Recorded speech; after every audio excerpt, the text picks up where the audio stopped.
Okay, so this is my 2016 Ford Transit cargo van. This is actually an old U-Haul van, or not old. It's only a year old, but it's a former U-Haul van. I got a great deal on it. Had 16,000 miles on it. Came out of Lodi, and this was the van I really wanted to build a little camper van out of. Anybody that really knows me knows I'm an avid fly fisherman. I go up to the mountains a lot. I go up to Truckee over a dozen times a year, sometimes over 20 times a year.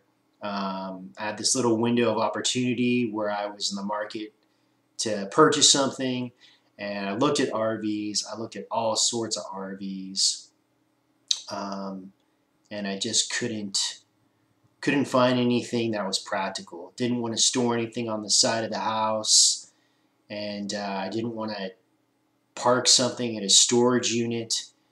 And basically, I came to the conclusion that I wanted something that was about the same size as a normal SUV, something I could park in the driveway, get into parking structures, and that's how I ended up with this particular van. It was the best candidate to build a custom van with. So another thing about this van is it's got the V6 flex fuel, and that's a great thing about this van is it gets good gas mileage for a van, and it has power. It's got 220 horsepower, and that was also a deciding factor. You can see how large it is in there. Right now I'm just measuring and sorting out the subfloor. In the previous videos I was making cardboard stencils. There's the first piece of subfloor going in.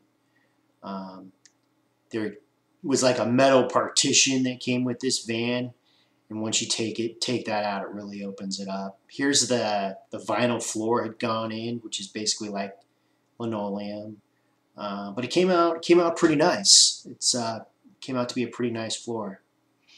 So again, yeah, this cargo van, this particular model, the government uses a lot of these SMUD and PG&E, and they're all over the place. It's basically just kind of your modern cargo van, nothing special. There's the horizontal boards there, which I take out later to make room for insulation and stuff. But yeah, V6 flex fuel, 220 horsepower. I got a great deal on it, and I just could not find a practical way to purchase an RV. Right here, I'm putting in a product called Rattletrap. This reduces noise vibration. Since really it's just a metal shell at this point, it's totally stripped down here. You can see I did a really good job of just getting in there and cleaning everything out. And I used a lot of this Rattletrap, and it paid off big time. Driving down the road in this thing, it's like a Cadillac. It's totally quiet, and it's really well insulated. Here comes the insulation. Just using foam insulation panels, and then locking them into place with spray foam. This like great stuff, spray foam stuff, really locks those into place, and I found that worked really well. As a matter of fact, as the process was going on, you could feel it getting buttoned up and getting quiet, and you can feel the insulation. So it's really well insulated, which is important to me because I'll be up in the mountains in the winter time as well. Just another picture of insulation there. Unless you periodically put very intriguing pictures like naked women every 3. So yeah, that was my buddy Eric dropped in. Check out the progress. Here at the very bottom, you can see a 2x6 is painted gray, and that's the base for the base frame for my bed. And I put in these like rafter brackets that can hold a 2x4. Also painted those gray. There's a panel, an unfinished panel. On the other side, there was wallpaper on that panel. I had started the wallpaper. Here, my girlfriend's mom made me some custom drapes. Up top there, you can see the Max Air fan. This fan's awesome. It's got a rain sensor. Right here's the bed. Came out real nice. There's the 2x4s underneath. Used that solid pine, the same solid pine I used for the subfloor. Covered it in speaker carpet just to make everything nice and buttoned up, kind of clean, quiet. It was a little tricky figuring out this, but I got it figured out. Just used 3 2x6 blocks to shim that up. And this bed's really strong. It could, basically hold a car. It's really strong. I'm really happy with the way the bed came out. This is a full-sized queen bed, full-sized queen. Here, there's the look at the inside of the Max Air fan. You just set it at whatever temperature you want, and it can draw air in, take it out. And that's the first ceiling panel. It came out good enough for what it is, just a basic camper.